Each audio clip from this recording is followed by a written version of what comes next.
Hi, I'm John Mark Wilson, Head of Strategy and Communications at Applied Intuition Defense. Welcome to Nexus Talks, the forum for operators, policymakers, and technologists working at the forefront of our generation's most significant national security challenge, which is delivering AI and autonomy to our nation's warfighters. Today's webinar is our last in a series leading up to Nexus 24, which is Applied Intuition's annual National Security and Tech Symposium in Washington, D.C. This year's event will take place on June the 13th at the Kennedy Center in Washington, D.C. And this year's theme is Accelerating the Software-Defined Force. To help us set the stage for the event, we're going to take the next 30 minutes to talk about software-defined warfare. And then we're going to address several key questions, such as, what do we mean by software-defined warfare? Software-defined warfare is not a new concept, but software capabilities changes with technology. We must continuously evaluate where we are and what these different concepts mean. Critically, what does a software-defined force look like? And also, what barriers, whether they be technological, cultural, or political, stand in our way of achieving our goals? To help us answer these questions, we welcome Bryan Clark, Senior Fellow and Director for the Center for Defense Concepts and Technology at the Hudson Institute. Welcome, Bryan. Thanks a lot, John Mark.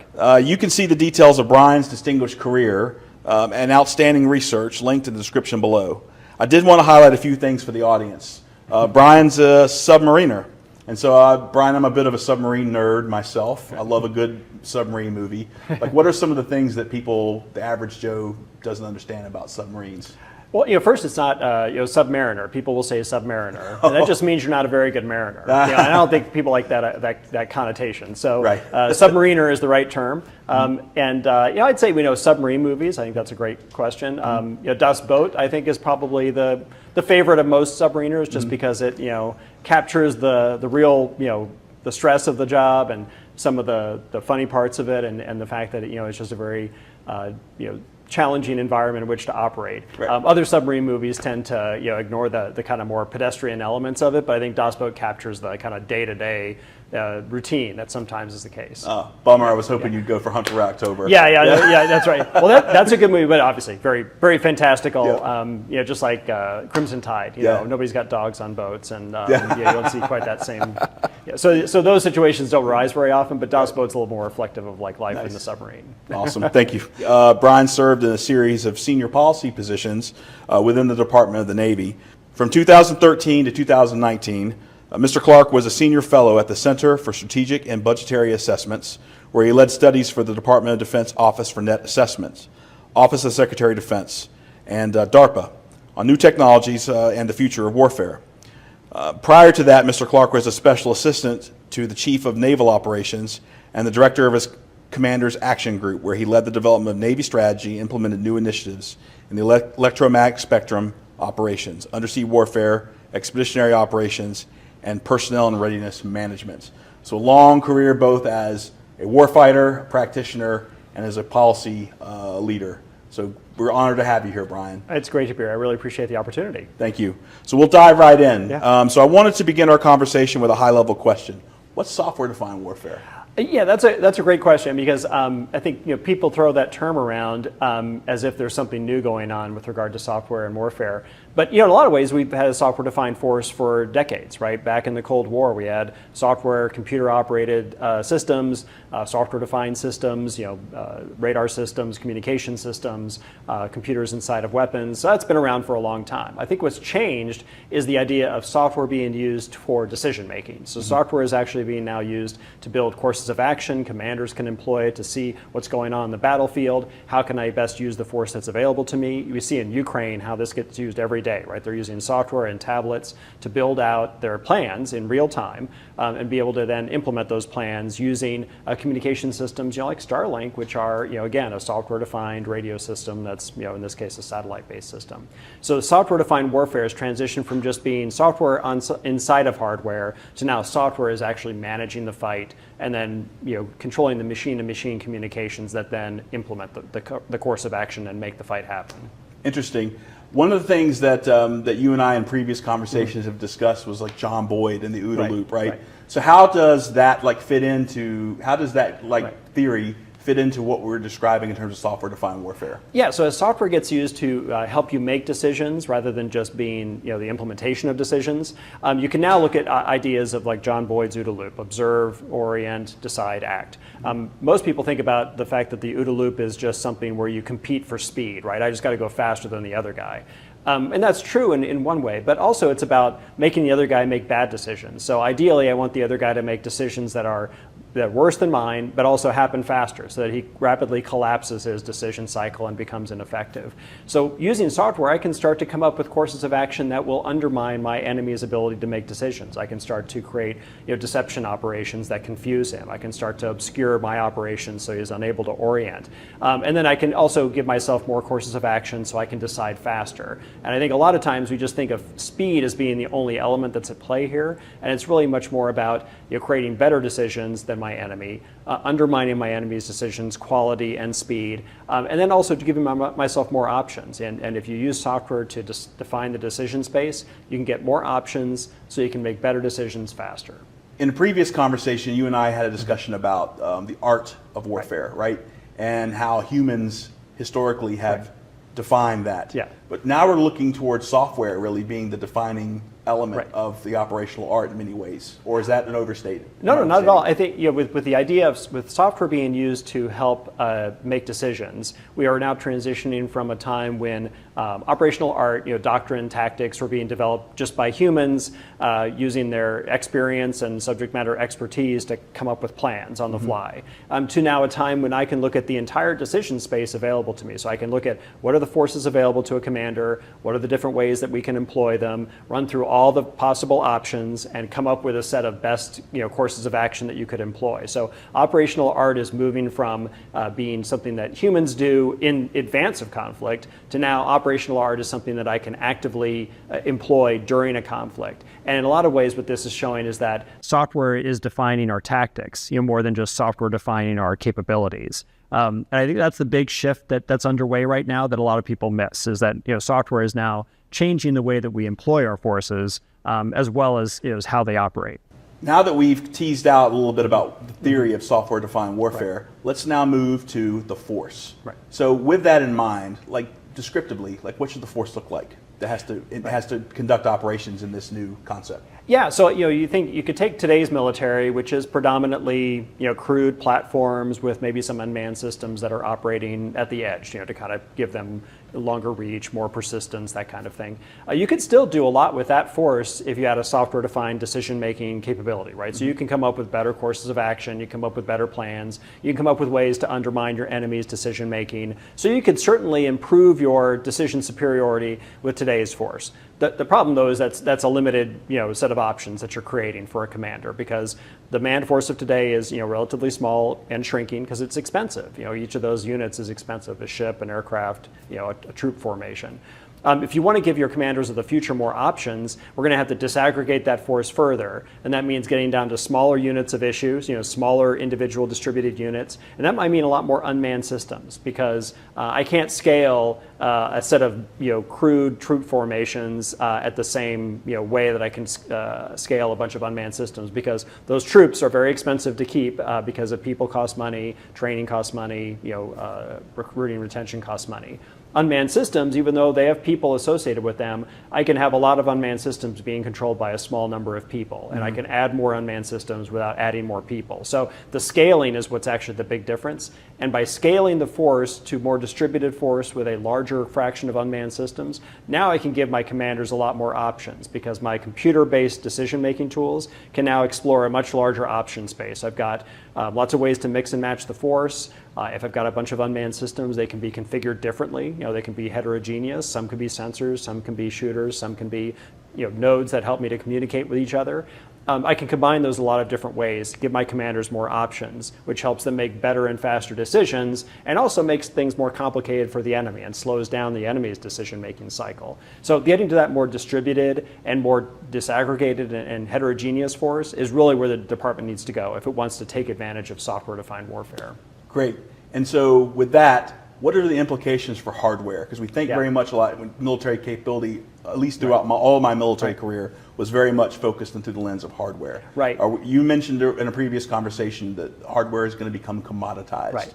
What does that mean? Yeah, so I mean, you're already kind of seeing this shift where hardware is much less important to the performance of a system than the software that's on it, right? We see that already with our commercial electronics, our cell phones, our tablets, our computers. The software that rides on it is becoming much more important to its performance than the underlying hardware. We're seeing the same thing in military systems, where the newer generation of military systems, the hardware in a lot of cases is drawn from the commercial market. The software that rides on them is actually what provides that level of performance, that sensing capability, decision-making capability, the autonomy that allows them to be able to be effective. So you're seeing on the one hand, just the trend in materials overall is that we're moving towards a set of electronics that are using commoditized hardware with really bespoke software that can be defined and changed on the fly to support a particular mission. That's also a necessary element of getting to the scale that we need. So if we want to give commanders more options that their decision-making tools can help them exploit, then we need to have you'll be able to buy things at scale and without having the enormous cost that comes from buying specialized electronics at scale. So I need to be able to buy commoditized hardware, put bespoke software on it, and then give my force that heterogeneity that gives my commanders a lot of options. That's right. And so what I hear you saying is basically for a commander to fully reap the rewards of software-defined capabilities in his or her formations, you have to give them like the complete suite of tools. Right. And that software provides greater flexibility. Right. You could do more things if you're able to interchange software. Right. The software allows you to help make decisions using that broader array of systems, because a human by himself with a planning staff couldn't even exploit all the options possible with this larger force. Right. So to take advantage of that larger force, you have to use the computer tools. But to get to the larger force, you've got to take advantage of commoditized hardware and bespoke or specialized software. Take a quick break. We're going to hear from my colleague Hugh Zabriskie, who's a product manager of Applied Intuition Defense. And he's going to talk to us a little bit more about his views on the mobilization of the software-defined force. And you've done a lot of study and research and thought leadership around this topic. Hugh's going to tell us a little bit about it, and then we're going to pick up there. Awesome. Okay. Thanks, Jam and Bryan. At Applied Intuition Defense, our focus is on accelerating the software-defined force. So how do we do that? It all comes down to speed. As Bryan covered, speed is the competitive edge in software-defined warfare, where the ability to outpace an adversary's decisions is more important than ever. And that advantage depends on being able to deploy trusted software quickly. We measure speed with 3 KPIs. The first is scale. Achieving affordable mass on the battlefield requires deploying and updating hardware on a scaled mass of systems. We're no longer updating tens of systems, but thousands. So the question is your software development infrastructure designed to support thousands of systems? The second KPI is flexibility. Operational data may not reflect training data, and we need the flexibility to rapidly retrain AI when that happens. That domain gap must be quickly and proactively remediated. Systems of systems, like CJAD-C2, will require testing system-to-system coordination. And the third KPI is how do we decouple our hardware and software development? Separating their life cycles is essential because they can move at separate speeds, and we need to let software develop at its maximum velocity. So let's take a closer look at each, starting with scale. Across several programs, the DoD is shifting its vehicle acquisition strategy from tens of exquisite systems to thousands of cheap, attritable ones. That will require the defense industrial base to scale its manufacturing capacity and reorganize its operations to support that. But the true paradigm shift is that defense software will need to be scaled up on its own virtual manufacturing pipeline in order to continuously deploy AI-enabled software to thousands of vehicles. To collect the data necessary, these thousands of vehicles will also need to collect and push data streams back to developers. This presents a host of challenges. We need to tackle how are we going to accomplish that data collection and software lifecycle across many different heterogeneous vehicles, produced from many different programs that don't share common requirements to support that workflow today. Now let's talk flexibility. Put simply, we need to recognize domain gaps will exist between the development and future operational environments. That means AI-enabled capabilities are likely to fail to meet battlefield requirements in a way traditional software doesn't. This is where flexibility in our model development is essential and directly depends on whether our development infrastructure supports that. Can we shift focus to a new objective, new model, new data set, or integrate new partners quickly? Modularity will be a core part of that flexibility. We should be able to deploy software from different partners onto a given platform, provided it meets well-defined platform interfaces. This is doubly important for the CJADC2 mission set. Every time there's a software upgrade to one platform, we can't run a full multi-platform live exercise. We'll need to isolate the software across all systems and test them in a joint virtual environment. Lastly, we need to decouple hardware and software development to achieve speed. Automotive OEMs have been going through this transition to reduce their dependence on tier ones and develop their software-defined vehicles faster. The defense industrial base will undergo a similar transition, and it's already started.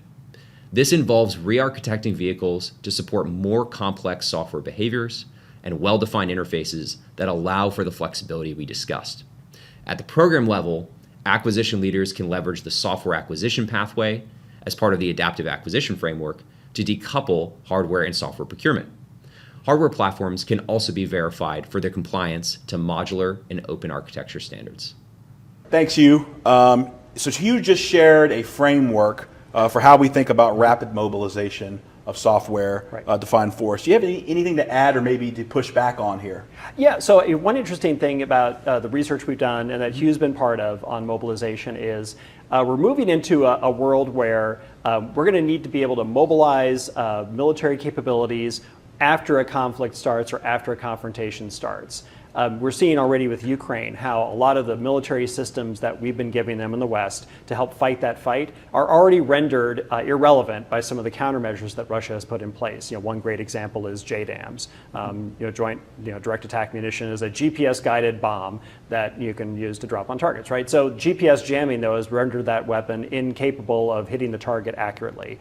The same thing with the Excalibur artillery round. So, Ukraine is suffering this problem of the weapons they have that were stockpiled in advance of the war are now largely obsolete because of some countermeasures that the adversary has put in place. We could find ourselves in a very similar situation in the West, in the US in particular, if we get into a fight and then try to come at that fight with a bunch of stockpiled weapons that we've built up over the years preceding the conflict. So we've got to be able to mobilize new capabilities once the fight starts. And in a lot of ways, that's going to depend on software, right? Because I can probably stockpile underlying hardware of like commoditized microelectronics. I can probably stockpile some seekers and some warheads. Obviously, those things don't likely change. But in order to, you have to integrate it in a different package, and you probably got to give it a different set of sensors and a different set of guidance systems that largely come from software to be able to adapt to the countermeasures an opponent's likely to field. So this idea of stockpiling or building up the industrial base in advance of a conflict may actually be the wrong answer. You may simply be building into obsolescence because once the fight starts, you get into a move, counter-move competition.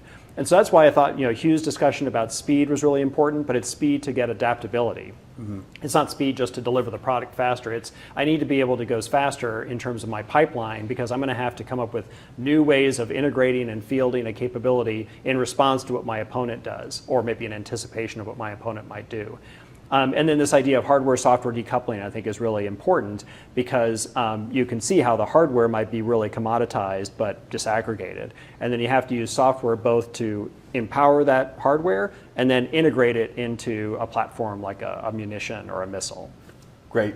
So what I hear you saying is speed, flexibility, and decoupling hardware software are valid. Right. Maybe we should take a look at and maybe less flexibility and more adaptability. Right. Yeah. It's about being able to adapt on the fly, which, if you have a flexible capability, obviously that can help you do that. And if you have a software pipeline or a software delivery platform that allows you to do that, mm-hmm. then you're set up for success. But I think the challenge will come when DoD doesn't have that pipeline or that ability to deliver new software in support of a new aggregation of capabilities. So you got to kind of modularize your hardware and modularize your software to bring it together into a package based on what the situation is presenting to you. So you and Dan Pat have done some really interesting research on the hedge force concept. So really two questions really. The first one is, can you describe the hedge force, what it is, And then number two, can you give us an example of maybe of some where around the world that hedge force could be useful, or where we're even seeing some initial implementation of that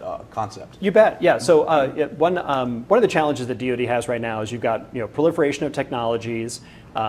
Is making it so that adversaries are much more capable than they used to be. So the leveling of the playing field, if you will. You can see in Ukraine how Russia and Ukraine have both started to field very advanced systems, drones that take advantage of commercial technology. Same with the Houthis and their attacks against Israel. You can see with Iran, other proxies using these capabilities. So they're definitely leveling the playing field with technology. Also, then the U.S. is usually the away team in all of these confrontations, which puts us at a disadvantage in terms of capacity. Yep. So capacity is getting leveled, capability is getting leveled rather, capacity is getting constrained. And now we're faced with situations where we may not have the force that's able to succeed at acceptable risk in some scenarios. That's a situation that DoD is starting to wrestle with as they do defense planning. And what Dan and I proposed was that the DoD could start to field primarily unmanned hedge forces into regions where we think there's a situation that might get beyond the capability and capacity of our force because of this technological proliferation and because of the geographic disadvantages we have. We think one area where these hedge forces could be most advantageous is in the China-Taiwan fight, right? Mm-hmm. So if we use a hedge force to protect Taiwan from invasion, that would allow us to lower the risk of that scenario for the U.S. force. It would help reassure Taiwan as well as Japan and other allies that we've got their back, that we're able to put unmanned systems into that field to be able to intervene if China does invade.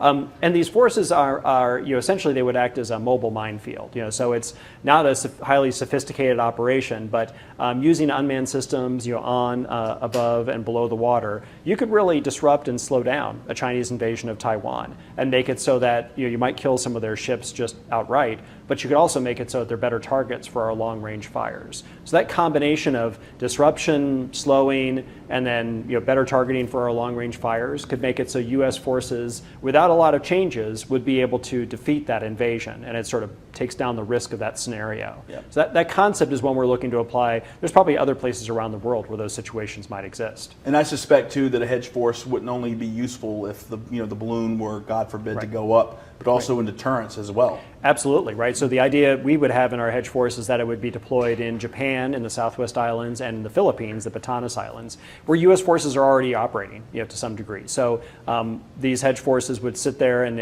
if it appeared there might be an invasion imminent, you send those the unmanned hedge forces into the Strait of Taiwan. They would stand by to see if China decided to make a move on Taiwan, and if it didn't, the hedge force would simply come back. And it's a low-cost way to deter, create more complexity and risk for the Chinese, drive their decision-making in directions other than invasion. And it does it without having to totally rebalance the U.S. military to optimize it for the China-Taiwan invasion. Awesome. Pivoting now towards something that's on everyone's mind, which is Replicator. Right. So given everything we've discussed thus far, what advice would you have for the department as it's wrestling with Replicator? We're now well into implementation at this point. But there's still a bunch of work to be done moving forward. So what's your advice there? Yeah, so John Rick, we thought the hedge force concept would be a great application or use case for Replicator. The Replicator initiative is about delivering unmanned systems at scale in a relatively short time frame. We thought using them in a hedge force to protect Taiwan from invasion would be a great use case for that capability. The challenge I think that they're going to have is in integration, right? So DIU can buy a bunch of unmanned systems that are available from commercial providers, but then you've got to somehow get them out to the fleet or the force, and then you've got to tie them together. You need decision-making tools that help you to do mission planning and manage their operations once they're doing something in the fight. You've got to have the ability for them to communicate with one another to some degree if they're going to collaborate to create coherent effects. And you've got to have the ability to sustain them over time, which means I need to probably evolve their concepts of operation and evolve their tactics over time to account for Chinese or other adversary countermeasures. So this idea of what happens after you buy the system is really important, and I think the department needs to put more effort and attention into the second phase, basically. Once you've delivered it, how are you integrating and sustaining it over time? That's great. And I guess really kind of one final question to take us home. The services play a huge role in the in the software-defined force. Kind Can you kind of elaborate a little bit more, kind of Right. talk about areas where they can be very helpful and Right. maybe some areas where maybe industry should have Right.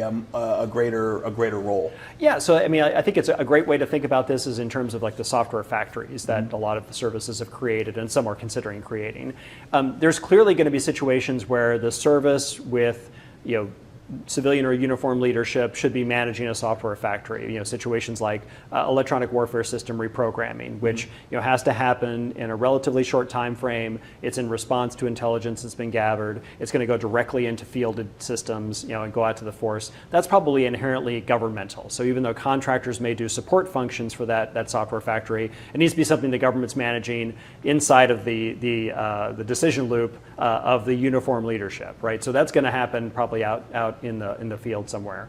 But then there's other opportunities where software factories maybe make sense to be in industry. So if you think about software factories are usually associated with like an acquisition effort. And I think that one thing to think about is aligning those software factories with some kind of program manager or PEO structure, because it's primarily there to deliver some kind of product or some kind of support to a product line. And in that case, you'd have a program manager or product, or rather a PEO, who's bringing on an industry support organization to be the running that software factory, so be the operator of that software factory. In that case, I think there's certainly a role for industry to take the lead in terms of delivering the software for the software ecosystem within which a set of capabilities might operate. That's really interesting, the way that you kind of broke it out from the tactical ground level to the more program level, which is useful. I think one of the things you always hear about from the battlefield in Ukraine is how fast the Ukrainians are integrating technology and integrating software in operations. Are they doing something similar to that? Yeah, so when you look at the Ukrainians, they are reprogramming their radios and some of their weapon systems, in real time in the field, and that goes along with kind of what I was talking about with electronic warfare reprogramming. That's something that has to happen, out in the force. It's usually led by the uniform leadership, and then you might have contractors doing support to that, but that's really an inherently governmental function. And then I think you've got a separate effort going on in terms of delivering new capabilities and sustaining those that are already in the field, which is more run by the acquisition side of the government. And that again could be a service function, but it's much more about the service acquisition professionals as opposed to the operators. That's great. Thank you so much, Bryan, for being with us today. It's been a very good conversation, and I look forward to kind of teasing more of this out at Nexus, where you'll be one of our featured speakers. Thanks, John Mark. It was great to be here. I'm looking forward to it. Thanks, Bryan. Great conversation. We learned a lot. We look forward to seeing you at Nexus. So with that, we're done. I'd like for everyone, as a reminder, just to, if you're interested in attending Nexus 24, see the link below and register. We look forward to seeing everyone. We're going to talk about software-defined warfare, and we're going to talk about a lot of other topics related to it. So we look forward to seeing you, and have a great day.